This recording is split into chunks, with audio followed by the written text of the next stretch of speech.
Hey guys, welcome back to the Dog Tribe podcast. We are now, I think it's March, right? We're at the end of March. And so we've been pretty busy doing some stuff with the IACP and coming straight from like a board retreat and getting straight into a workshop with Canine Cognition with Cameron Ford. So Cameron, we'll have you, here on the podcast. So right now we just finished, we're finishing up the basically the scent detection portion of it. And so you've been in Chicago here for about a week, right? First time here in Chicago for a workshop. Have you been I assume you've been in Chicago I've been to Chicago before, but never for actually work. And even when I've come to Chicago before, it's been real quick, like in and out. Yeah, like in passing and through. here. Yeah. How have you found your experience here? I know you got stuck in traffic. I've definitely learned it's big city life, that's for sure. Because I'm in downtown where I'm staying at. About every 10 seconds an ambulance goes by, or sorry, every 2 minutes an ambulance goes by, so you hear sirens the whole time. But it's just normal big city life, where I live now, I'm out in the country, so it's like, oh wow, it's a lot of things going on compared to being in the peaceful, quiet little country area. Yeah. We get that a lot, and I see Chicago a little bit of like an accelerator in terms of like dogs, volumes of dogs. We're gonna wrap up here, and then it's Sunday, and then everybody from the team is back on Monday.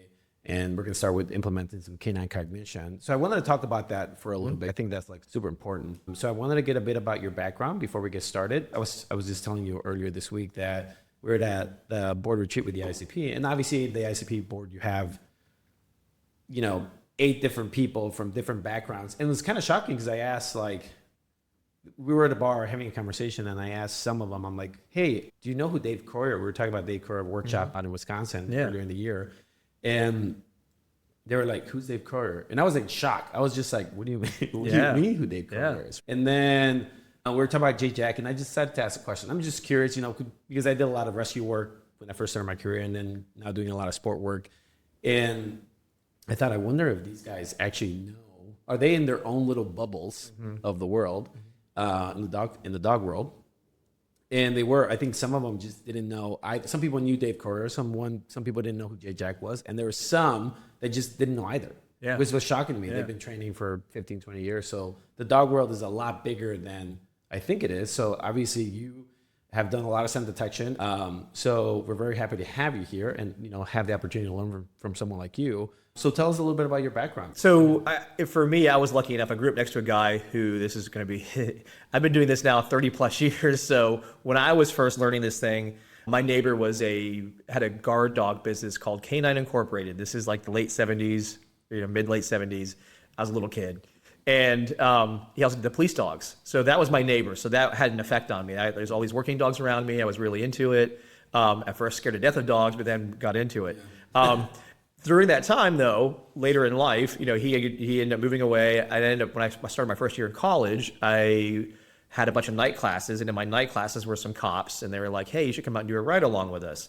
So I was like, okay, go to the sheriff's office, fill out the form, drive away, and I see these canine handlers training. So I kind of pull off the side of the road, and I'm watching them. So, of course, one of them comes over to me and is like, can I help you? And I just said, oh, I'm just watching. A friend of mine did this for a lot of years. He was like, oh, who's that? And I was like, a guy named Bob Gailey. And I was like, oh. He's like, Bob's right over there. And I was like, no kidding. And I was like, tell him Cameron's over here. Hey, Bob, some kid named Cameron's over here. So that accelerated. The very next day, I was working at his facility that he had. I did that for a couple of years. And then I was making a decision, should I go into law enforcement? I was like 21 years old. Should I go into law enforcement or go in the military? Life and a lot of people are like, you should go in the military. So I did the military route. I became an Air Force dog handler right away because back in those days, we called it pipeline. You would go from basic training to law enforcement training to canine training. So I became an MWD handler, military working dog handler, was stationed, my first base was Germany. So I get to go to Germany and I'm in the mecca of where the working dogs come from. So I made the most of my time. I traveled all over Europe. I got lucky enough to be invited to a German Polizei school and worked with a good friend of mine who was a really good English speaker. And it really just put an accelerator on things for me. So during that time, the internet was just starting to kick off and being on different discussion groups. I had become friends with Ivan Balabanov remotely and then Michael Ellis, back when all of us were just normal dog guys. And during that time, I came back to the United States from being in Germany and I started a business at that time called Universal Canine. And I was very familiar. Yeah, so I did that from 2000, let's call it 2000 to 2005. I had bought 10 acres and they offered me crazy money because they were building neighborhoods around where I lived. So I took the money and ran and then became a cop. But here's the funny part. I sold the business equipment stuff, but later on, some other guy started a company called Universal Canine based out of Texas, San Antonio, Texas. And the funny story was I was also in San Antonio, Texas, but I was working for the government at the time. People kept hearing the name and thought I had just moved there with my business. Turns out, long story short, the guy who had Universal Canine in San Antonio got in trouble with not really doing what he's supposed to do with GI money bill or VA assistance or whatever it was. Dogs got seized, and I had to tell everybody, no, I sold my company years before that. It's not me. Is that why you have the vendor number? No, that's actually from Nevada makes me have that. But anyway, so once I sold the business, I became a police officer. I worked in Florida as a police officer, and it was cool because most of the agencies I worked with were agencies that I had already sold dogs to and trained them for years before that. Now I was a regular road officer. But I was also a state trainer. So even though my first agencies, I didn't work as a dog handler, I actually worked as a trainer for the units, but I was just a typical cop. That's all I did. And then I moved to Texas. And when I moved to Texas, I had moved there for government work because this is now the height of the Iraq and Afghanistan wars. So I was a cop. I was getting phone calls from companies I used to sell dogs to, like, hey, we need to get some dogs. I'm like, no, but I don't do that anymore. Oh, what are you doing? I'm a cop. Why are you a cop? What are you making? And back then I was making like $48,000 a year as a cop. So they made offers to me that I couldn't refuse. So I left law enforcement, went to Texas, worked in the government contracting field, trained teams going to Iraq and Afghanistan. And while I was in Texas, I went and got certified as a police officer there. And I got to go work at my Malin Wakino and had a blast being a dog handler and just being a cop and running a dog. And then the government contract gravy train started slowing down and came to an end because as the wars were drawing down. And then luckily enough, a friend of mine, Jeff Franklin from Cobra Canine, had a contract with the Navy SEAL program. And he made me an offer like, hey, I may only need you temporarily, but can you come to San Diego and work? And I did. And then I ended up being there for 4.5 years, give or take, I forget exactly. And that was a big game changer in my life as a dog trainer, because at that point in my career, I had been pretty close to 20 years of being a handler trainer. And that opportunity to go with the Navy SEALs was a real test to my true ability. Because the stuff that they would want us to do or ask us to do, I was like, I don't know. That's a pretty tall order. I don't know if a dog would do this or that. That's what led me to that science world, because I needed some kind of way to validate what I believed versus what we thought we could do. So that's how I got into what we're talking about, canine cognition. That was the very first thing. I was watching a TV show on Nat Geo, and Dr. Brian Hare is called Is Your Dog a Genius? And it was all these little brain games that he was doing with people's pets. But what I saw was some significant things in detection that were very telling. I'm like, oh crap, I wonder if how much I'm doing is telling the dog the answer versus the dog really doing it. So I did a Google search, looked up Brian Hare, found him online, shot him an email. Hey, I'm a Navy SEAL trainer. We want to learn some stuff from you. And long story short, I got him an $800,000 grant from the Office of Naval Research to work with us and teach us the tests that I taught you guys. And what I do now is I go around and to give these seminars to share, how does your dog learn? All of us learn different ways, right? There's the visual learners, there's the ones who love to read, there's the practical learners. Dogs are very similar, and they use different skills or strategies to solve problems in their world. And what I like to do now is share it with everybody else, because what better way to use your tax money than me to come around and start sharing it? But I'm only a one-person operation, so what we've done the past couple of years is like we did here. Those that came to us in person can now go online and learn canine cognition. Like they do one part of it in person, the other part online, and once they complete it, they can be a cognition instructor too. And then now we get more and more people out there. But the true benefit of cognition or learning it about your dog is you become a better communicator to your dog, you know their needs, and you're more efficient about your time. You're not spinning your wheels trying to problem solve so much, because now you know it's going to be either option C or D, not going option A, option B, option C, option D, then you finally find the answer. Right. Now right away you know, okay, my dog's high memory, I'm going to go do this first, or I'll make a change quicker. And and what happened was people kind of assumed because it was me teaching cognition, it was only a detection dog thing. And it's not. It's an every dog thing. Yeah, we saw that today. Yes. So whether you're doing PSA, whether you're doing Mondio, whether you're doing, agility or whatever it is, understanding how your dog learns helps you be better and more efficient in how to teach them a task. So that's kind of the growth of that. And then I've gone around the country and around the world and taught.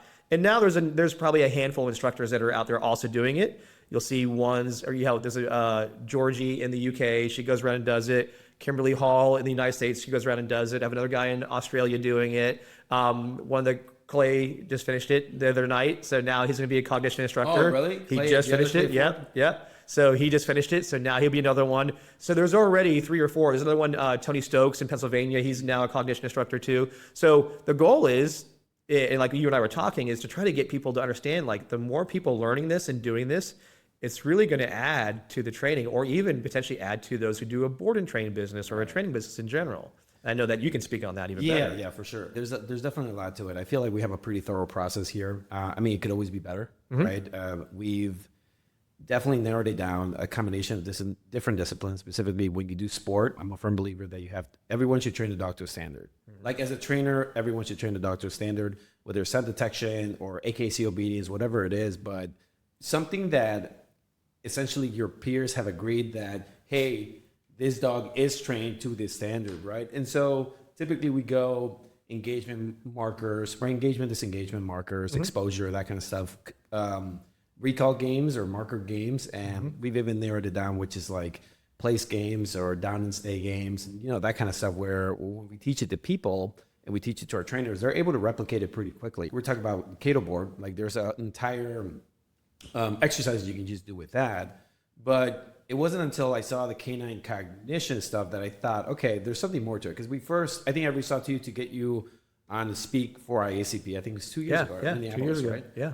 And so I wasn't able to sit in on the whole presentation. You had mentioned it's like a whole 3-day thing. And I was like, okay, so there's definitely an academic side to it. I hit the high points on that one. Like, here's what's some information about it. Yeah. And so basically that's where I wanted to schedule it. But after 3 days of it, I think it's super important. And I thought it was interesting that I feel like I picked up a lot by looking at the score sheet and the points more or less than like the end result, right? Because it gives you data now. Yeah. You now have something that tells you, this is my dog's either this in inference or it's this in memory. Yeah. So that information, that data, that percentages tells you factually, this is how my dog learns before we guessed. So specifically in terms of memory and inference, like what kind of dogs, or not necessarily what kind of dogs, where do you see the dogs perform better when it's inference dogs versus like memory? It totally depends on the job. Yeah. CCI, Canine Campaigns for Independence, has been doing this for years now, and they are looking for a skill set. So they do the same tests that we do. They look for outcomes or percentage or data points that tell them that this is a good assistance dog. We do the same test, but our scores that we want are completely opposite of theirs. So it's really cool. It's the same test that you're doing, whether you're doing service dogs or, let's say, Navy SEAL dogs. What we're looking for is these scores that are predictive to the type of job that they do. So in the breeding program at CCI, they can do tests. There's a puppy cognition, that's level 1, and then adult cognition. And what they do, because they do puppies to adults, they're able to start looking at dogs and start pushing them towards certain directions. For me, it was getting adult dogs and learning how they learn, so that way we were more efficient as trainers. So it's not whether it's one or the other. It depends on the job, what the dog's going to go do. So if I'm doing, let's say, a working dog, like in the world that I'm in, law enforcement, military, special operations, maybe PSA a little bit, and some of the other sport dogs, I want a little bit higher inference because a dog can make decisions versus higher memory. But in, let's say, sport of IGP, I might like high memory because the dog can be predictable about what's going to happen next. If I have a dog who's high inference, they're going to be like, yeah, I'm bored with this. I want to make something else happen. But in Mondio, that's great because Mondio is constantly changing. PSA has some changes too. But in the police dog world, I might want less memory than a dog that I do PSA with. Because PSA, I may want some memory because there is some routine to things. But in the police dog world, it's always chaotic. It's always changing all the time. So I need a higher inference dog who can adapt to the ever-changing environment. Do you feel that there's a difference from an inference dog and a memory dog, meaning some dogs are more obedient or maybe disobedient? Not say disobedient, but more self-interested? Yeah. Because I noticed that with my team's dogs. Because we train a lot together, and a big thing that we do is, hey, you got to include your dog in the list of dogs we got to train for the day. You got to train your dog too. So some of the dogs that I saw, when they were getting it right, right and they weren't listening. Like Lobo to me is like, okay, he's gonna go to the things that I say because he trusts me, and we have like the sport thing, and if anything, he's being compared to a robotic dog, right? He's like, he will do the things that you tell him to do. So I expect him. I kind of knew how he was gonna do. But it was interesting because when you looked at other team members that attended the workshop and what their dogs did, I'm like, yeah, of course the dog would do that because I've seen your dog say, like, be self-interested and be like, I know that's what you're saying, but I'm going to go with where I think because I trust myself. Or my memory. And also I've seen that also transfer over to when the dog breaks it down the state, right? Or when the handler turns away and says, well, I'm going to go and break and take the toy, right? Or when they're out of the park and they're doing recall and you ask the dog to recall, and maybe, it tries to you fight the recall a little more than opposed to just like come back to the owner. So I just see those things and I wonder if there's... Well, you kind of highlight where sometimes people go, oh, my dog's dumb, right? And it's not a thing. It's just sometimes they forget what they're doing. Dogs with low memory, you tell them to do a downstate and you walk away. 15 seconds later, they're like, what am I doing? The dogs that joke around, they're 10-second Tom. They're like, hi, I'm Tom. 10 seconds later, hi, I'm Tom. They just don't retain the thing that they're doing. So we have to understand that.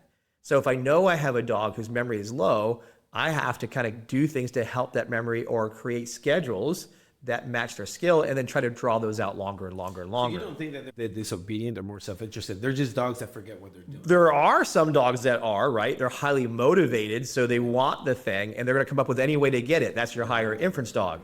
In some cases, dogs with low memory just forget what the task is that they were doing and they're not trying to be disobedient. They just want the thing and I forget why I'm here. Right. So, but when you have the data in front of you, you'll know the why that whatever you're seeing is happening. Right. You're gonna be like, oh, that's why, because they can't remember, or that's why, because they want the thing so bad, they're gonna try 5 different ways to get the thing they want until they get it, and they either get it by mistake or the handler doesn't know what's going on, and then the joke I make is, look how good you are at training the things that you didn't mean to train. Oh, 100%. So that a high inference dog is the one that shows you that. Because they took in some other stuff that you didn't think they took in, and that's how they solved the problem. A good example of that is, so right where we saw the facility, the pool area, that area, it's all like the adolescent dogs that graduated the puppy program. And there's something that I've discovered they've picked up on, and during the day, everybody can be training, relaxed. There isn't a lot of commotion going on.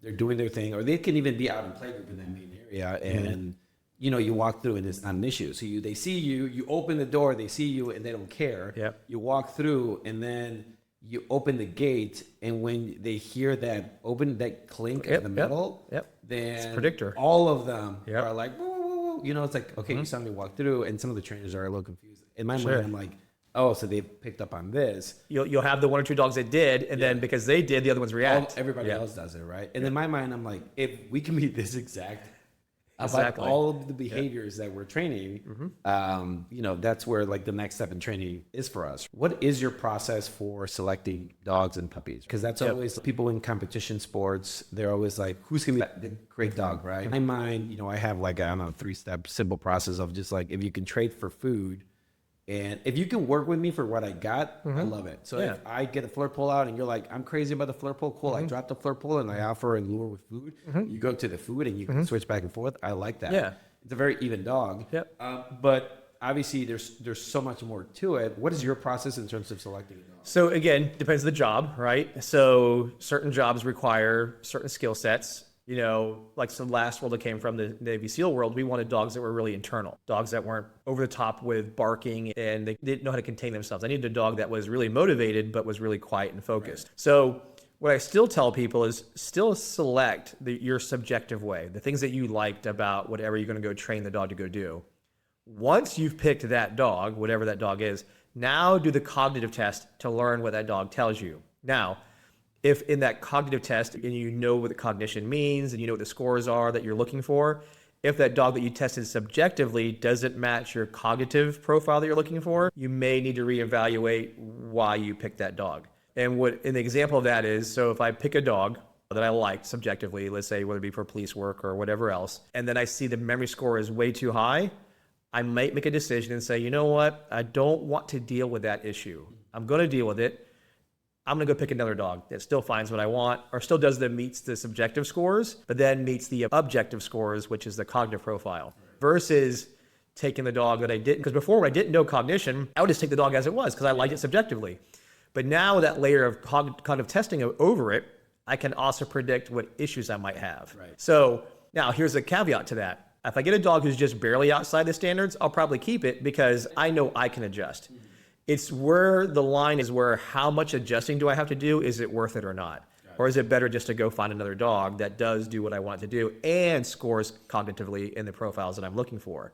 So that becomes efficient. That was one of the biggest things that made us more efficient within the program was the fact that we stopped taking dogs as frequently as we did and washing them out. We now knew if you passed subjective testing, the things that I liked, plus you passed cognitive testing at the levels that we knew data-wise was good, then we had a lot less washouts. But when we didn't have the cognitive side, we just took the dogs that we liked, we had a higher washout rate. Yeah. So this is where it really helps. And again, it's both for selection of dogs, and then if I have a dog that I have no choice, I have to train it, I need to learn how this dog thinks, and then I can become better as a trainer to communicate to that dog.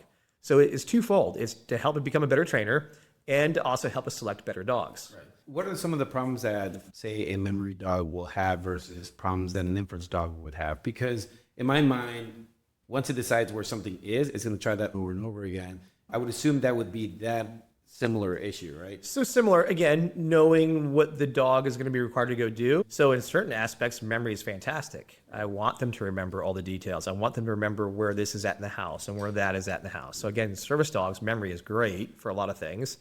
For other aspects, like you're bringing up, inference might be in my way because they're constantly trying to do something or figure something out, and they're gonna keep trying. They're gonna keep doing this, and all I really want them to do is do this thing.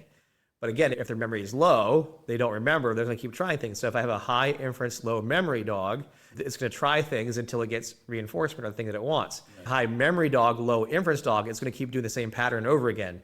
So to your point, as a trainer, if I know I have high memory, but I need a dog to be flexible, I probably don't need to do things more than 2 or 3 times before I show the dog a new picture. Otherwise, if I do it too much, the dog gets really resilient to change because it's already got memory, it loves patterns, and then when I do something else or something else presents itself that I haven't prepared it for, it's not going to do it. So if I need an ever-changing environment, let's say you're dealing with kids and this, that, and the other, a high inference dog might be better so it can adapt to changes. A high memory dog may go, I don't know if I want to do this, or this is different. Or the high memory dog is every white poodle I hate, as opposed to a high inference dog has aggression problems, might be like anything that moves, I'm going to go after it. So depending on what the issue is too, is how do I communicate to be effective about how to solve the problem? Yeah, and I would say it's probably easier to stop aggression towards everything and counter condition that than aggression towards one thing, because when does that show up? Either that, or you have to go find a lot of white poodles to solve the problem. But what I want to do, and then the bigger thing that people will always ask is, oh, can you switch it? The thing we learned is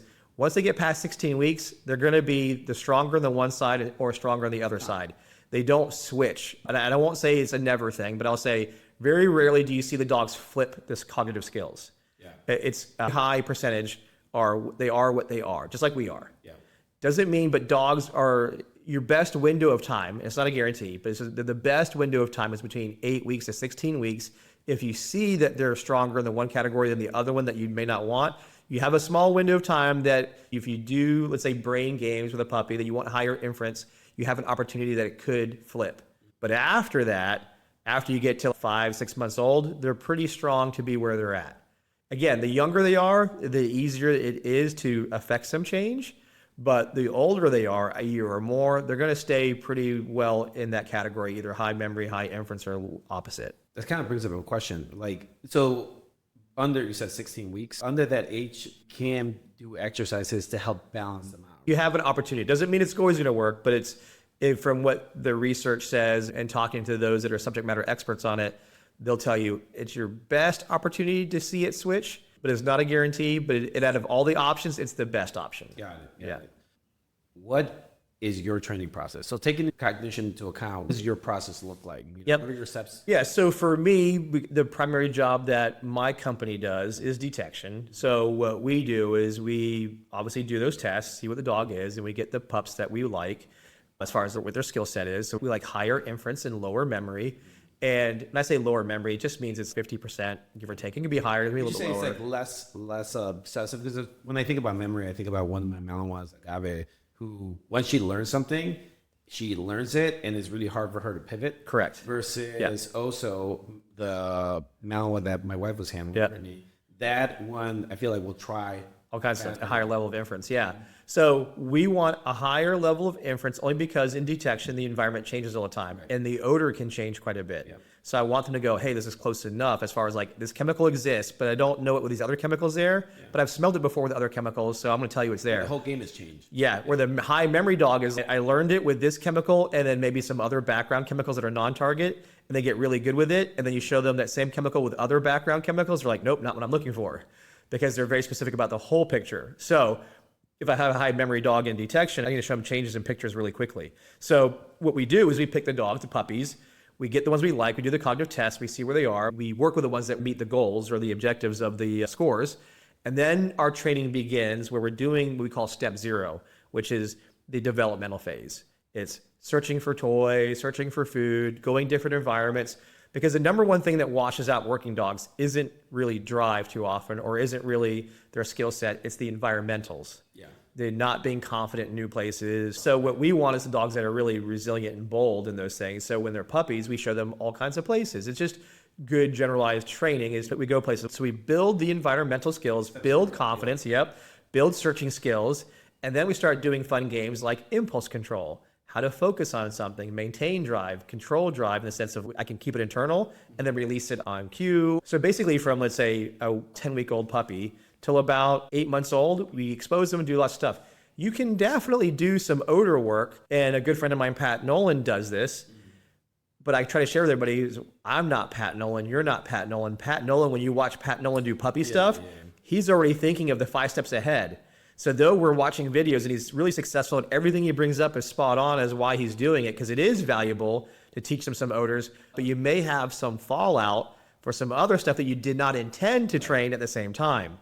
So what I tell people is go the safe route. Let's build the skills of detection without the odor until we hit close to 8 months old. My dog's past fear periods, past all the weird stuff that might happen. And then I formally train the dog on odor. And that's what you guys are seeing this week is step 1, where I introduce the odor. So do you do any sort of odor imprinting like early on? Or you're just teaching the searching, the hunting? So yes, I can. But again, because I have 30 years experience, I know some of the risks of what I'm doing. You can decide when you do it. Yeah, I don't recommend for somebody to do it unless they have a really good training protocol in place and they understand what's down the road to avoid potential issues like what you're doing now. If you can't see what the next 3 steps are, you might create a problem here and don't even know it yet. And then all of a sudden when you get 3 steps ahead, you're like, oh crap, that wasn't such a good idea. I'll give you the example, meaning like I teach my puppy, I put odor on a towel, let's say. I do all these towel toss and towel hides, and the puppy's doing fantastic. It's finding the towel, we're playing, it's a great day. We do this for a couple months. Dog knows the odor really well. Then later on, when I go to block that, they can't grab that toy anymore, and I have a really aroused dog about searching, all of a sudden, when I have odor out and I don't reward quick enough, some of those dogs are gonna grab the odor and play with it and put it in their mouth because they've had a history now of retrieving it. So that was something I didn't think about at the time that some people will do. I'm doing retrieves, I'm doing all these games. Then in a few steps, when you don't know where odor is at anymore, or the odor is somehow accessible, and I have a really nice drivey dog, and I haven't paid them quick enough because now I don't know the answer, dogs, screw it, I can't get this. They bite it and bring it out. Yeah. And if it's a bomb dog, that will kill you. Yeah, if it's a drug dog, I don't want them ingesting the drugs. Yeah. So I need to construct training that teaches the impulse control part of it. So maybe I shouldn't do so many retrieves for a young dog yet, because the fallout later on could be active behavior at odor that I didn't necessarily intend to have happen. I thought I was doing some good games where a dog was searching for odor, finding it, bringing it back. I saw really good results that way, but at that point in time was a problem 3 steps ahead. So those are the things I try to share. You can do it. You can definitely do it, and there's some benefit to it.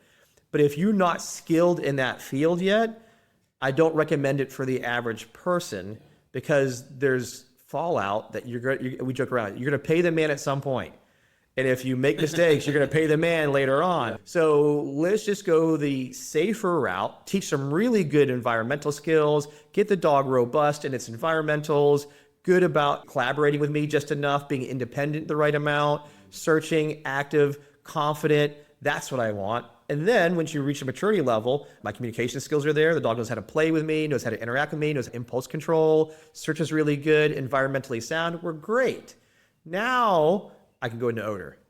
like I said, both options will work. It's your experience and you your have to skill manage set. it. Yes. What's your skill set? Because that's what really makes or breaks it. Yeah, for the trainer, what they're capable of doing. Correct. And so during that time where you've gone past step 0, you are now teaching games, some impulse control. What does impulse control look like? Does that mean some rules around toys? Is that where you teach indication, like in the response? So so what we'll do is we'll teach whatever the behavior I want the indication to be. I will teach some mechanics to that. Like you said, maybe I'll have the toy or something.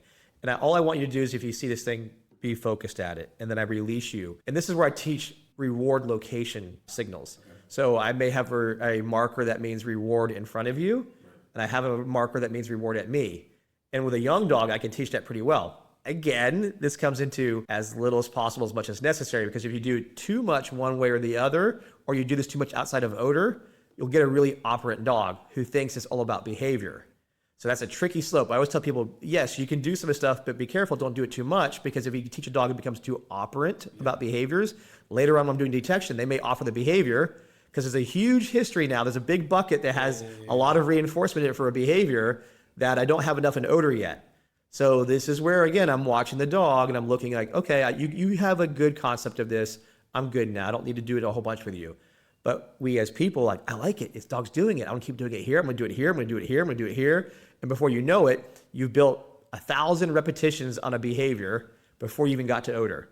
And when you get to odor, the dog's like, I don't care about odor. I care about a behavior. So it's a thing called matching law. So it's the amount of reinforcement to a specific behavior over a period of time in comparison to something that has less of that. And when both things are presented at the same time, they're going to go with the one that has the more reinforcement history and how the dog feels about the reinforcement history. So basically, it's also like a behavior that they like. If a dog does, correct, say big time, a sit or down. If the dog really likes it, and then also is reinforced heavily, say with a prey item that they really like, that one down for reinforcement they like is, say, 10 times more powerful than that sit for something they don't like. And or in this case, if there's odor in the room, but the dog hasn't found it yet, but the easy button is offering a behavior, you might see some dogs offer a behavior because it's the only way they think they can get reinforcement. The tricky part of this is in detection. If there's no odor present, but the handler doesn't know there's no odor present, and the history for the dog is I constantly get reinforced for odor, they don't know how to tell you there's no odor there. Because you've told the dog, the only way you get reinforcement is if odor is there. So they're going to give you something. You'll have dogs that will be so motivated that after they search and the handler doesn't want to leave, and the dog starts working harder, the handler sees the behavior shift, the dog's working harder, oh, there must be something here. So then the handler behavior changes, and now the dog's going, oh, you're doing the thing now too. There must be something here. So then there's all this history of reinforcement to a behavior. The dog might go hit the easy button and offer the behavior, only for the handler to hear, no, there's nothing here. So it's all about finding the right balance so that way the dog doesn't get too much history of one thing.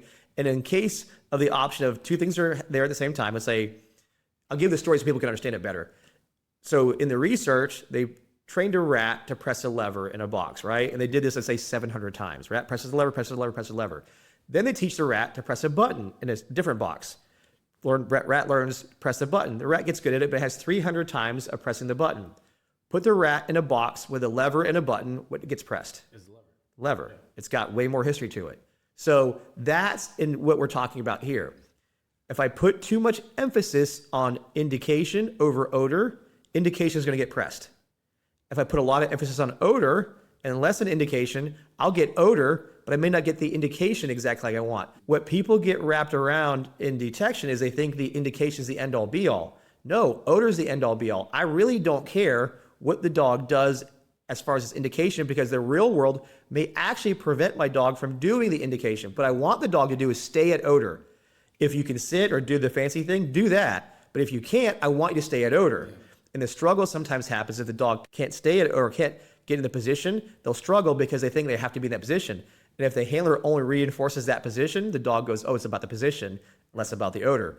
I want odor to be the most important thing, the indication to be the second most important thing, and in lieu of your ability to do the indication, stay at odor so that way I can read it, which is why I say I want predictable, repeatable, reliable behaviors to odor, which is their change of behavior, their muscle tone, their breathing changes.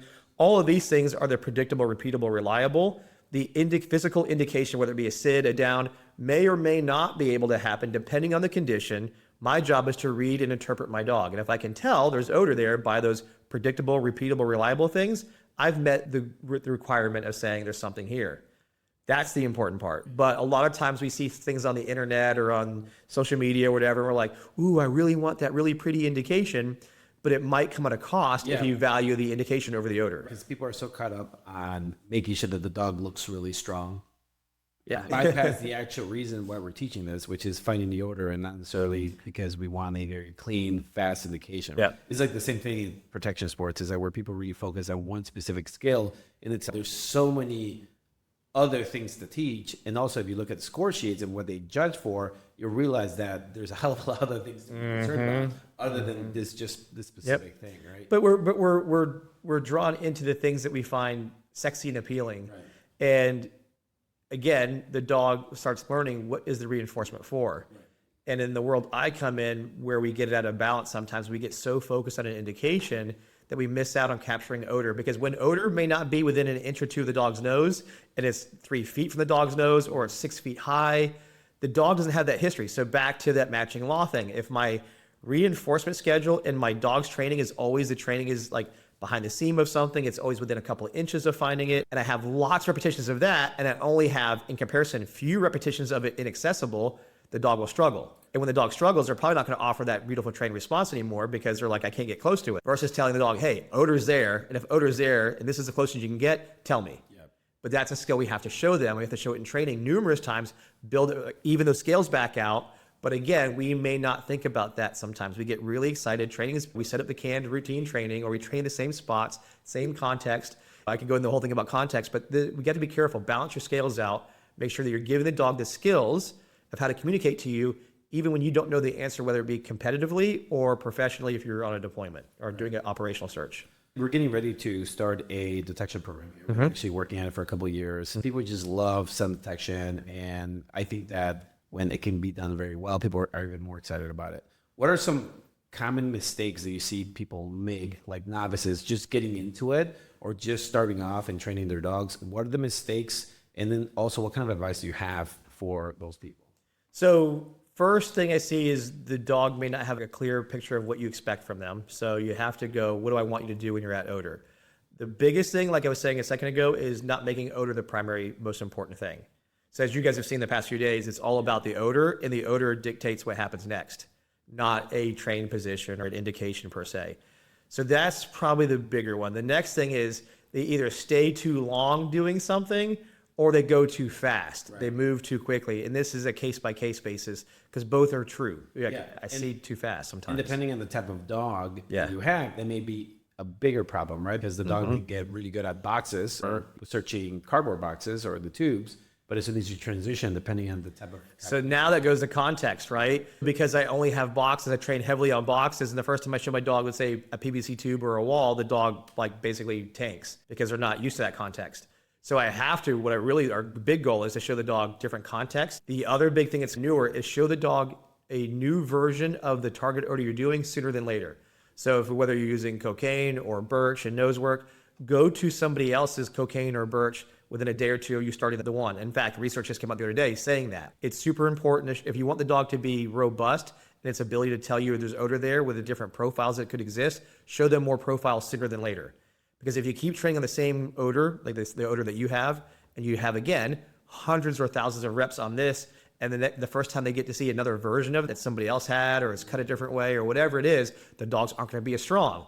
Back to cognition, the higher the memory, that dog's less likely to tell you it's there. The dog with higher inference might take a swing for it and say, I'll try. But what we're learning is we have to vary the context. So don't train on boxes all the time. Don't train on walls all the time. Don't train on the wheels all the time. Change it every couple of days. Do different places, do different things. Also, change your odor sooner than later. Don't train on the same amount and the same thing. Do it about 10 times and show them another version of that. Maybe it's packed a different way. Maybe, again, it's somebody else's training aid. The sooner you show these variations, the more robust your dog is in its flexibility. I don't want a super rigid dog to only say it has to be the odor this way or in this context. What I see a lot of trainers do is kind of like me and you were talking about, they have maybe 2 or 3 apparatuses to use, boxes or pipes or whatever, and they do that for a really long time. The dogs look great, they're doing fine. But the minute you make a variation change, all of a sudden it tanks. The handler's expectation, though, is I've done this 500 times. My dog does great. Why is it not doing it now? I went to your place and did training and now it's not doing it. When they walked in, their expectation was my dog should indicate, but the dog doesn't. So now the dog's like, I'm not sure, the odor is different, this place is different. And the handler's going, why aren't you doing your thing? The dog leaves odor now. And then now the dog's kind of sketchy. The handler's, I don't know why you're not doing this. It unfolds. But if I show the dog early on, hey, we can train here. I can train using this device. I can train using this odor or that other device or other place. They get robust. They're like, yep, I got it. I'm looking for this thing. And if this thing's there in other forms or fashions, I'm going to tell you. Then if you see a dog who starts generalizing too much to random things, this is why you hear me say what I call step 2. I introduce distracting, proofing odors and blanks right away. Because the other thing that we need to do is show the dog what 0 looks like. If I do rep after rep, there's odor there. The dog thinks their odor has to be there. And then all of a sudden when I violate that violation of expectation has fallout. Or I show the dog the omission of odor can also be reinforcing. They get better about saying there's nothing here. And it becomes easier for the handler to read. But if all I have is months or weeks or whatever it is of always finding something, it's going to be much harder to show the dog what omission looks like or a violation of expectation. Following the process that we were talking about, we got step 0, 1, 2. I've always been curious of what the uses of actual training tools are in sound detection. Because I've been in some situations where you pressure a dog to search and not necessarily the use of the prompt collar, but the use of the e-collar. What are some of the uses? Obviously troubleshooting, but do you believe in motivating a dog with negative reinforcement in the search, or is that something that is just not applicable when you follow the right processes? So it's a slippery slope because there's some people that can be really skilled with negative reinforcement techniques, but they may not have the history and understanding detection. And there's more risk of significant fallout if the dog doesn't understand how to turn the aversive off in order to get this. So I always tell people, you'll see some skilled trainers be able to do that. But are you that skilled trainer? And are you that skilled trainer skilled in detection? I've seen some people do it, but the problem is we don't have enough history to understand potential fallout from it. And again, it falls into what I call the 1% category. 1% of the population are going to be good at both categories and can do it.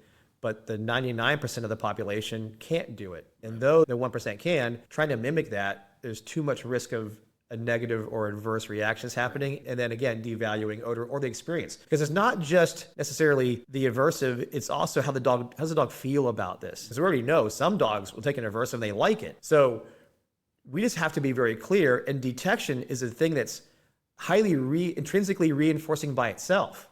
And if I interfere with that intrinsically reinforcing aspect, I may pollute that. Yeah, like the dog naturally, they like to use their nose. Yeah, so if I start going down certain things because I'm trying to get them to focus on this, or I want to use it in this way, what's the potential fallout? Because there's a lot of people, at least that I've met over the years, that just because they've heard about it or just because you can doesn't mean you should. And then that rule applies to them. Like correct. We see them, I would say, push dogs in a way that maybe it's not necessary. Also, in my mind, like you don't really know what you're pressuring. Because you're not in the dog's mind. And with detection being so natural, you may do something at the wrong moment in time and not know it because you don't know it. You think, for example, odor moves through a space. Right.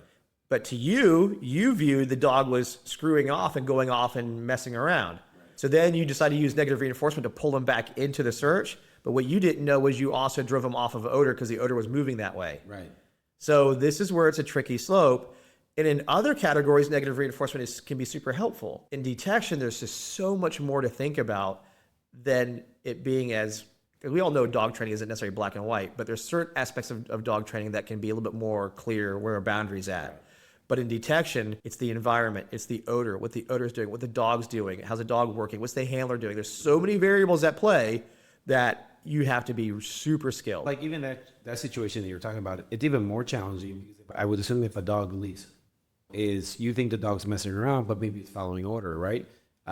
Maybe it's following order, or maybe is it displacing, right? Because it's no longer enjoying the activity or the search, or is it? Or the dog may I won't use the word lie, but the dog may offer behaviors that you think are doing detection, and they're just doing it to appease you because they don't want to feel pressure. Yeah. You really need to know how to read dogs, understand their motivations in order to do this well. And not to mention then adding pressure. There's people that can do it specifically when it's needed on some really rare occasions, but not a very common practice. So I would assume that in scent detection, a no reward marker or a, negative negative punishment Yep. would be something that you would use in terms of, okay, cool, we're not doing this. Correct. So yeah, it's a reset where we may end the session right there. You do something I don't like, we're gonna put you away, because that feels worse than anything that would be like, say, physically aversive. Or the reset could be just a 10-second reset. Hey, look, let's stop, let's calm down, let's do whatever, reset, run it again, or run it again from a different angle. Yeah, because I was curious if one of the dogs that that was searching today, they were really stuck on indication, and my mind was, did the dog try to move out, and did it receive a correction where it's not indicating, it's just in the indicating position? I think they're supposed to be in obedience versus we think that the dog's indicating, right? And when the dog's being in obedience, not even thinking about. They're doing an operant behavior, and that behavior's got lots of reinforcement. And then with the absence of communication, the dog just kept doing it. But also for that dog, I had to actually break through that cycle, because what I also saw is when we gave the no reward signal, like, hey, try again. Yeah. The dog just waited for that signal to happen, so that we couldn't use that one anymore. So then we had to go to waiting it out, which made the dog think it was a duration of behavior exercise. So that meant I had to wait it out 3 times as long as it would normally do. And finally, after probably 3 to 4 minutes, it got up and tried something different. Yeah. And as soon as it tried something different, it got reinforced. And it was like, oh, and you got to see, as soon as that first time happened, the second time was a little bit faster. Then the third time was like, got it. I searched these things, and one of them has the odor in it, and that's what I'm supposed to do. Yeah. But they had, again, so much history of offering a behavior. The behavior got the reinforcement. And then now, even though it didn't really know what it was doing, it was like behavior. And we're like, no, odor, then behavior. Yeah, I'm almost thinking that when they started searching, maybe it finally went out of stress. Yeah. It's one of those things like, oh, now I feel good about it. Kind of like I think inference drugs were one of the things we talked about, that you can get them excited and they're able to do better in some tasks and training after they receive some sort of arousal or play. Yeah. In between the sats or before or after. Again, dog dependent. We have to figure out, it's all about understanding the arousal and the motivation of the dog and working within that dog's we call lefts and rights. Like, how far left can I go? How far right can I go? And that's what I want to try to do. Yep. So where do you think that in the pet dog industry, in the board and train industry, can people apply the canine cognition? Because we thought about it here, and I think that obviously is probably a very effective method because it can help us accelerate the learning. Well, how do you see it being applied in a pet dog setting, board and train? Yeah, that setting, like, clients all want to know about their dogs. And if you do these fun little, you call it brain games, you don't even call it cognition testing. It's like, hey, we're going to do some brain games with your dog to learn how your dog learns. People will love that. They're going to pay you to test a dog so you can train their dog better. But like we're talking about, you get a score sheet, they get to see their dog scores, you get to talk about it with them, and then you go train their dog. So there's 2 ways to do it. One is just to have people come over and learn their dogs better, and the clients love it because there's information. Like, who doesn't want to do brain games with their dogs? And then the true benefit is, as a trainer, now I know about this dog. I now have efficiencies in my training. So potentially I could get training done faster because I'm spending less time trying to problem solve when I know the actual answer is either A or B, not A through F, until I find the right answer. I'm again going, okay, hide memory, like, I'm going to go this way sooner. I'm gonna show the dog more pictures versus I did this too many times before the dog got too resilient to change. So it just creates efficiency for the trainer, but people, your general pet audience, absolutely love it because they get to learn their dogs better. Is it the same cognition testing program, or is there something different that owners can do at home? I know you have a couple of websites. So what I share with you guys is geared heavily towards training, but they can also go to dognition.com, and there's lots of even like personality traits. Like, cognitive isn't just inference and memory. There's a lot of personality traits, and Dr. Hare and that website did a really good job. Is your dog an ace or a maverick or a socialite? And you can do some really, you can do some fun stuff with that and get down to it. And some of the games are very easy to do at home. So there's a way to do that.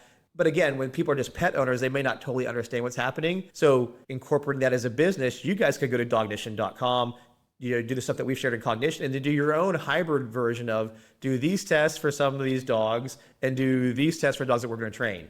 So you have a couple of versions. You can just do, gee whiz, hey, fun stuff with my pet people, do some brain games, give us some information. And then the ones that you want to train with, we're going to do these tests so we can become better about information or better about how to communicate to that dog. Got it. A couple of months ago, I think maybe not 2 months ago, maybe last year, I saw something going on. It was on your website because I've been following you for a while. It's the detection games, right? Yes. Yeah. So how did that go? How did you get started with that? So what we've realized, in the United States, there's two main programs. You have NACSW, called Canine Nosework, and you have AKC's scent work. And these two are pretty much the main ones that people go and compete with. When you talk to people, it's very rigid in a sense, meaning that it's this way and people get stressed about it. The repercussion of some of that stuff was it was taking the fun out of detection. Instead of making detection exciting and fun and play, and the stuff that it's really designed to do for our dogs, or challenging, like a good fun challenge, it became, for lack of a better term, to make like too clinical. And then clinical that wasn't even fair to the dog. But it's a competition, so you have to find a way to find the happy medium there. So I understand why they do it. So detection dog games actually started with a friend of mine, Georgie, I was talking about earlier from the UK. She has detection dog trials, and DDT was, they do different odors, so they do a bunch of different stuff, and she's has come up with ways to make it fun. What I really like too is what I see in Canada called SDDA, which is really about lots of fun stuff, mixed in like team challenges, different unique challenges for the dog. I'm hoping through some time here, we might bring SDDA to the United States if I can do what I can to make that happen. Because back to the point of what I came with detection dog games, was just my way of trying to find fun in detection. Yeah. Come up with a competition where people had to do things out of the norm. They had to be like, had to stand in one spot and do stuff, or go do this. We called it the Trail of Tears. It's this long path, and they had to go with the dogs. And there was another one called the Barn Area. So they had to go do that. Another one called Think Outside the Box, and how they had to do searching. And then there's different things like food challenges. It was just how to have fun, how to work with the environment. And then if they had to adjust the environment, they lost some points. Because I had one area where I had these stuffed dogs, like life-size stuffed dogs in the space, and I had odor in a dog bowl where a stuffed dog was sitting over it. Yeah. And some dogs are like, what the hell? So if I knew the dog wasn't game for that, we just removed the stuffed dogs out of there, and then people could go do it. They just lost some points because of it. Other dog teams had zero problem with it. There was one where I stuck the odor in the stuffed dog's butt. So the handlers are thinking the dogs are actually literally smelling the dog's butt. It's just a stuffed dog because it's habitual, but that's where odor was at. So it was just getting people to think outside the box, get challenged, have some fun. But what I see now with, I think in the United States, we're primed for things to be more fun. And with more organizations here doing sport detection, means there's not such a backlog in the only two main ones in the United States. Because when there's only two, there's always these wait lists, there's always these things.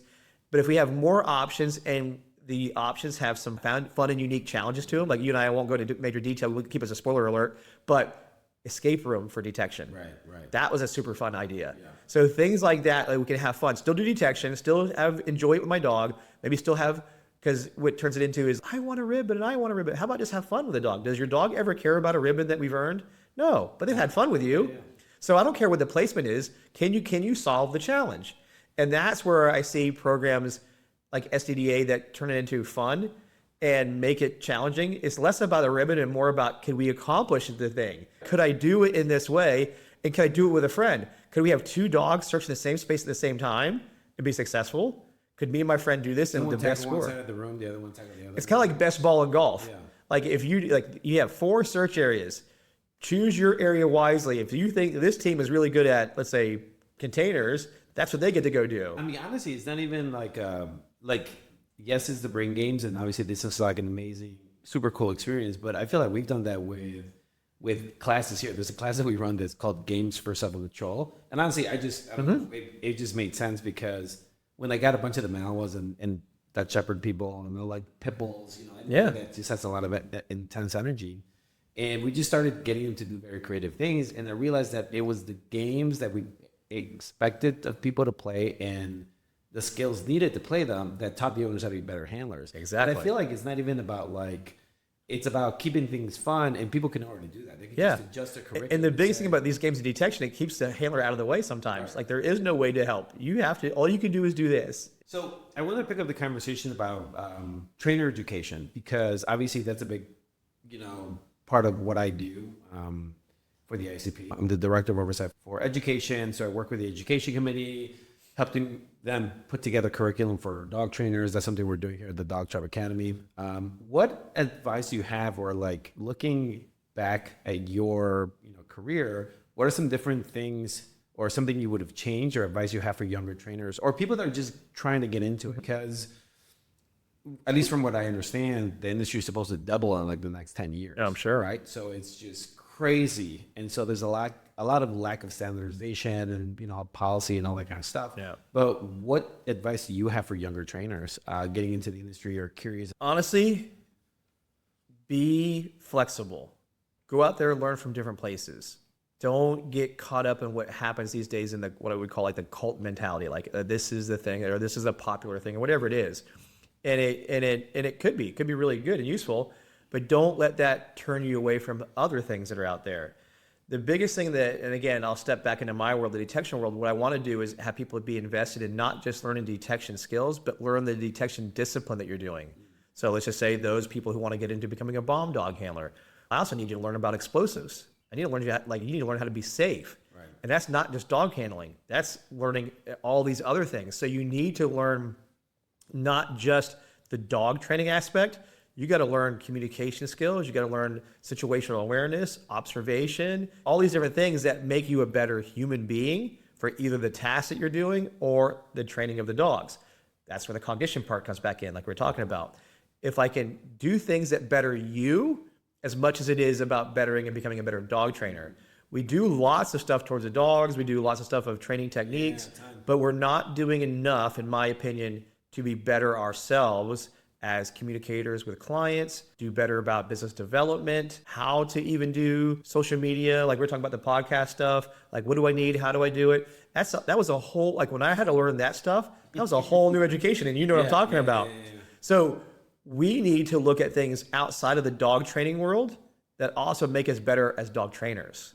And that's where I would say, for me, that I wish I would have done sooner, and also understand that there isn't a way. We say that a lot. We get that, but do we really get that? And the only way you get that is by trying other things. That's why my favorite little saying is FAFO. You have to try some stuff, know? So I want to allow people to do things, allow people to make mistakes, but invest in you. Invest in your education outside of just the dog training methodologies, outside the psychology. Again, how do I be a good person? How do I get learning other things that I can take in and make a diverse toolbox out of? That's the big parts. Yeah. What are some of the challenges that you feel that you face being in your professional career? I feel like in my world, probably learning how to train properly was one of my biggest challenges. I trained just negative reinforcement for a long time, right? I went from being a positive only trainer. I first started, I was like 18 years old. Yeah. And it was like be positive only, and then it went hardcore negative reinforcement, right? And then eventually brought it all together. Honestly, sports helped me bring it together. It's like training dogs to a standard, demonstrating the skill, being able to do it without tools, like all that kind of stuff, right? And it took a long time, but when I feel like all the effort kind of like came to fruition all at one time, where it's like, oh, you were able to combine it and understand it and perceive it differently, which makes you a good trainer. My biggest challenges have always been with like people, right? How to develop people, how to train people, trainers, right? That's a big one. That's been like the biggest thing. I feel like we finally, got it figured out. What were some of your personal challenges in your career specifically, like as a trainer? So first would be patience. Most of us in the dog training world, I think we all admit that we're not super patient. So being patient was a big one. I was empathetic to the dogs. Where I lacked until getting more time around was being also empathetic to the people. Because I came from the cop world. You either figured it out or you're out, and you had to learn how to communicate and be empathetic and understand where that person's coming from and help them find a way there. There's some people that aren't going to get it, but you have to make sure I'm doing my job as a trainer to educate you and stop maybe sometimes covering things up with a Band-Aid and say, oh, look, just don't do that and then you're fine. Well, how about I help you figure out how to do that, and that? And if you can, we've accomplished it. But if I avoid the issue, I didn't really solve the problem. It looks like I solved the problem. And I'll give you the way that people can understand. So in the detection dog world, one of the things we always tell people is don't stand still. But in lieu of that, they turn it into this little dance moves that we do. And that doesn't really solve the problem. It's just a new thing that we're doing instead of the other thing that we're doing. What I should be teaching the handler and the dog to go through is you should be able to do all the things. You should be able to stand still. You should be able to do this. But that falls on me as a trainer. If I haven't taught you how to do that, I failed you as a trainer. So instead of going for the easy answer or like I say, the Band-Aid on a gunshot wound kind of thing, I want to teach you, let's get through it. But it means we're going to have to be patient. We're going to have to take some time. It's not going to be an overnight success, and put in the work, because at the end of the day, I want to say I don't want to be upset about the work I didn't put in to solve the problem.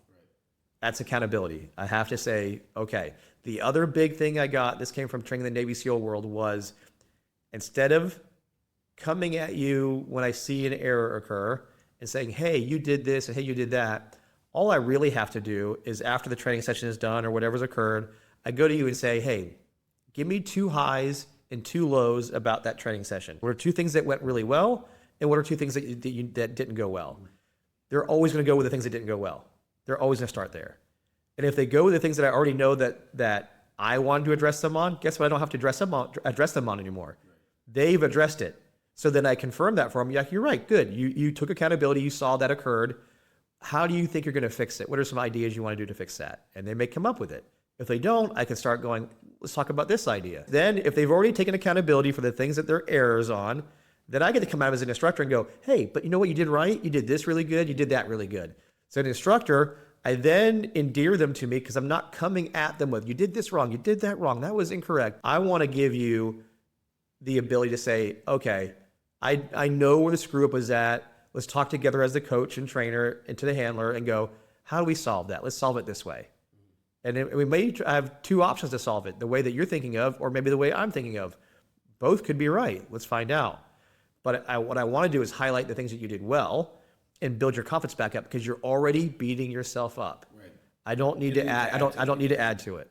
Absolutely. So those are things. So it's kind of interesting because when we first started talking about cognition, I brought up like the recruiting and employment process here for the company and stuff like that. Somebody asked me, I think Sam, one of the attendees here, asked me if there are certain personalities I wouldn't hire, and that's not true. The test is not about that. No. It was just the ability, believe it or not, can people even commit to taking the test, which is kind of lengthy, and then listing the results. So to me, that's like cool. If you can do that, which is typically like a 3-hour application process, start to finish, then you're already like on a great track and following instructions, right? Coming up, you've got, we talked about a couple projects that you got going on and, and recruitment of people and training your trainers. What are like some of the traits that you see in people that are like, hey, this guy's going to be like a badass handler or trainer? What are those qualities that you look for, or something that's like impressive to you? Like, hey, that thing, it's what we're looking for. I like somebody who is flexible and can adapt on the fly. They don't see the world as black and white.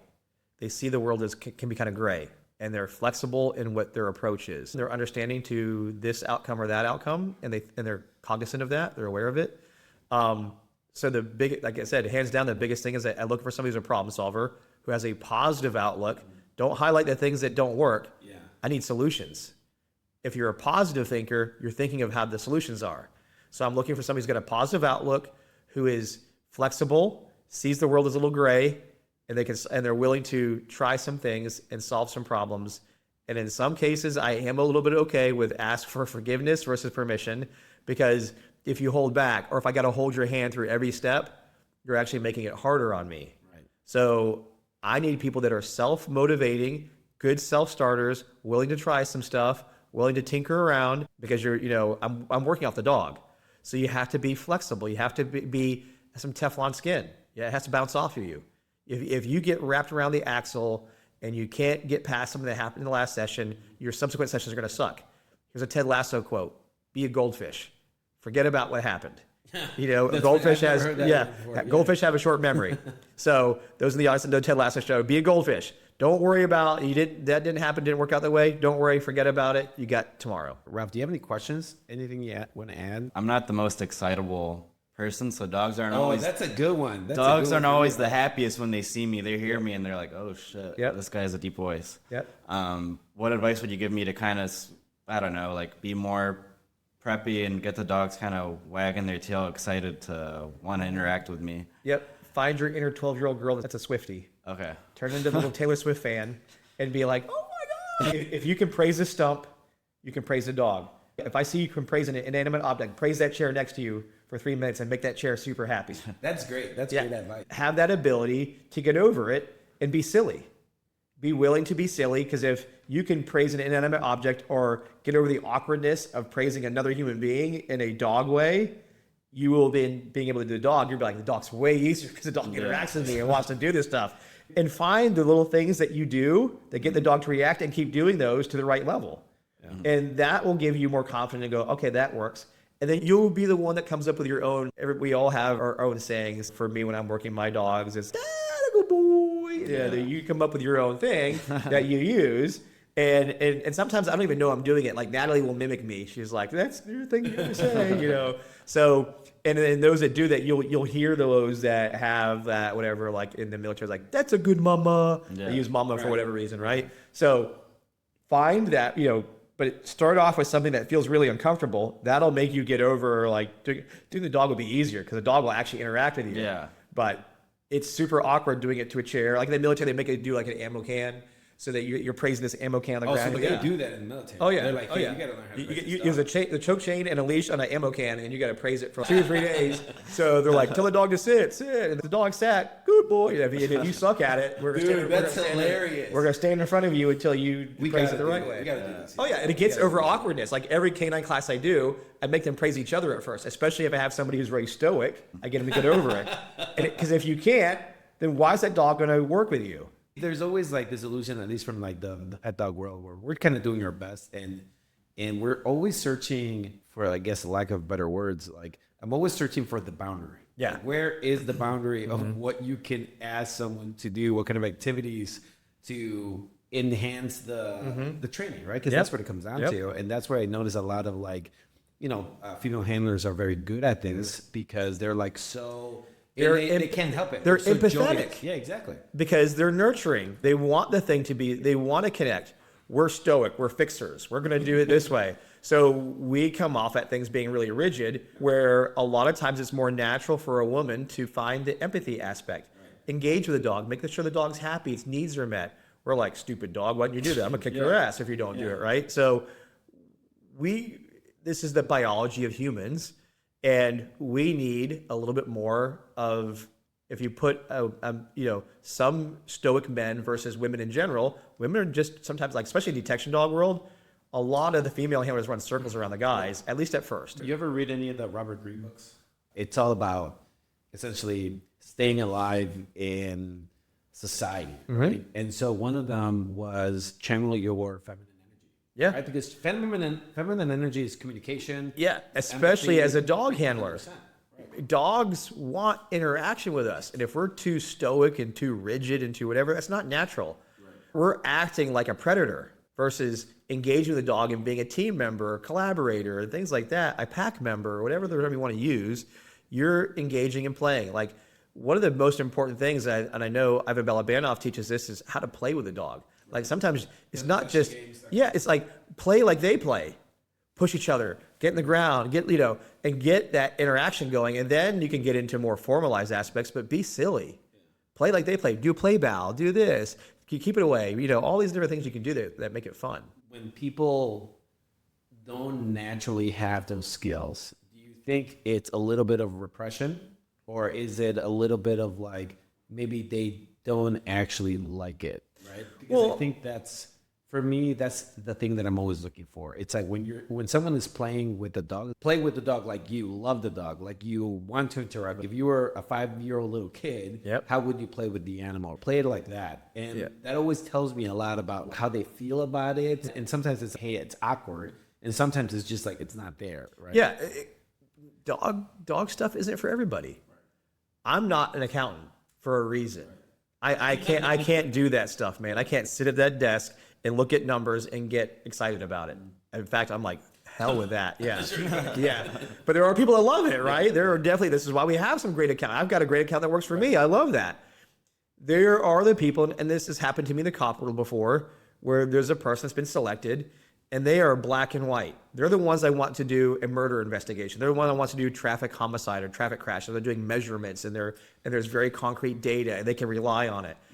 That kind of personality doesn't always do well in the dog world. I'm not saying they can't, but it's not natural for them unless they flip a switch and they can get there. But I've had people that have had to let go from dog programs because they couldn't make these adjustments. And it wasn't personal. It's just not how they're wired. And we all have to understand that when it comes to working with animals, it does require a certain personality or mindset, and it's not for everybody. A lot of those who don't like it don't come to that world. They're not going to go there anyway. Some of them have this conflict in them. Like they want to do it because they kind of want to, they realize they have an inner thing that's difficult, but they want to overcome it. So they do it, but they're just not wired for it. And that's where you have to see, is there something worth investing in them? And then invest. Yeah. But if you invest and you kind of see it's still not going anywhere, sometimes we got to call it. We have to, fish or cut bait. Yeah. You have to want to be a trainer, or else it's just not a good fit, right? Because there's so much to dogs, and so much investment from the company and your peers into the individual that we have to kind of get it right. So anytime we hire, like that's where hiring is like the most dangerous part, because that's who you're going to let into your ecosystem. So we did this whole test, and I got this from the San Diego Zoo, and it's called, their system is called Roar. Okay. Roar. And so it's a whole, score sheet and everything. The score sheet that we use is called a resilience scorecard.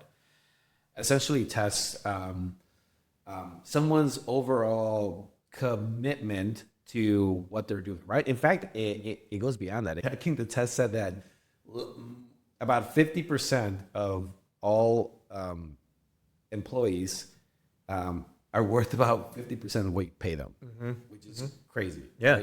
Right? So we took that pretty seriously, and our teams, runs really well for this reason. But through that testing, we have a series of questions relating to communication, commitment, and everything that we give them GPA, and based on the GPA, they either pass on to the next set of interviews or they don't. Right? Correct. And one of the questions when we asked, like, what got you to want to be involved with dogs, or why do you want to do this? Out of all the things in the world that you can do anything in the planet. When the United States of America, like truly the land of opportunity, I can attest to that. Why did you choose to get involved with dogs, right? And to me, it's how you talk about the dogs that makes the most difference. Like sometimes people, I like and love the people that put themselves in the perspective of the dog, and they say, I like to care for them. I want to make sure that they're happy and that they feel happy and that their needs are met and that they're very smart. So I want to make sure that I can help train them and help their families, right? They want to put the dog in the best situation. And the things that I feel like are indicators that I don't quite like are when someone speaks from their perspective. Like, I want to train dogs because I find it interested, or I want to be, sometimes even a canine handler, which is, you want to be a canine handler, like you need to go to the law enforcement, right? That's where you need to start. And so for me, the people that speak from their perspective about how their dogs in the dog world can bring value to them, often sometimes are not the best fit. Yeah, you're right. If the interests are self-fulfilling, that drives the train. Yeah, when it's not there to fulfill, what happens? Exactly. I'm picking up poop all the time, and I'm covered in dog shit and everything else, or the dog's not getting it. I've tried this, and this. Are they going to give up? The biggest thing in the Navy SEAL programs is we don't care how slow you are. They don't care if you're not the fastest. They don't want you to give up. Don't give up on your swim buddy. If you start showing cracks that you're going to quit, that gets exposed, and they start pushing that harder and harder and harder, because that tells them that you're not the right mindset, because shit isn't going to be easy. It's going to be hard. And do you have the fortitude to get through that and the mental toughness to get through that? Because what is, you take care of your buddy. Right. And if that's what your goals are, you'll get through it. And as instructors, you're looking at the teams that do that. Is your boat crew working together for the greater good, or is it working to mitigate the stress and not, this sucks so bad, and you get in your head? And if you get in your head, then we're gonna have a problem. We'll wrap up the conversation there. This is all great advice. I really enjoyed the time that you spent here in Chicago. Yeah, me too. Super cool. I know you've been super busy with business stuff. Yeah, I find it very cool. Yeah. I know. Getting to run into other people that are like, hey, yeah, but I gotta do this thing. In my mind, I'm usually that only person that I'm doing this thing, but also I gotta do this thing. There's 5 other things aside that we're doing. Yeah. So it's been really cool to have that, especially the Canine Cognition, because we got to do a follow-up podcast on this, because I want to implement it like we were talking about prior to check-in, maybe even like in the check-in date. Because for sure. There's a couple of different. There's different ways you can do it. Yeah, different ways you can do it, and we've been looking to go into a very specific start date for the programs for dogs. We're getting the families all involved together in the same process, but having a day where you're almost like bringing in your, dog, in my mind, like your son or daughter, and do testing. Like here in Chicago, they have like the testings to get into certain high schools. Yep. And so you drop up the testing, you say, what schools are going to be better for you? Correct. And so great analogy. Super cool for people, for owners and board trainers, but also the puppy puppies. Oh yeah. I really want to do a puppy cognition, probably maybe the back half of the year. We're talking. Yeah, for sure. And Natalie is the one that you'll reach out for that. And then you'll have to have her on here because she can go deep in the weeds in the puppy cognition too. Yeah, So that'd that's be really super good. cool, because that's like when we first built out the Pup Start program, and you start seeing dogs that you can, within 1 or 2 clicks, start teaching a behavior. Sometimes even 1 click. Once the dog becomes very like about learning, you do 1 repetition of and then another reward, and you're like, oh, it's that thing. Yeah, I'm gonna yeah. do it. So it'd be really interesting to see that, you know, evolve with puppy cognition. But I said, like, someone should spend time in this puppy program. Like, they can write a thesis. There's like Yeah. always new dogs, always That's super cool. new things going on. So, but yeah, thanks for being here. Thanks for being here on the podcast. You got it. Really, sometimes the best. Just some people hanging out, talking dogs. Yeah, for sure. So, guys, thanks for tuning in, and we'll see you guys in the next episode.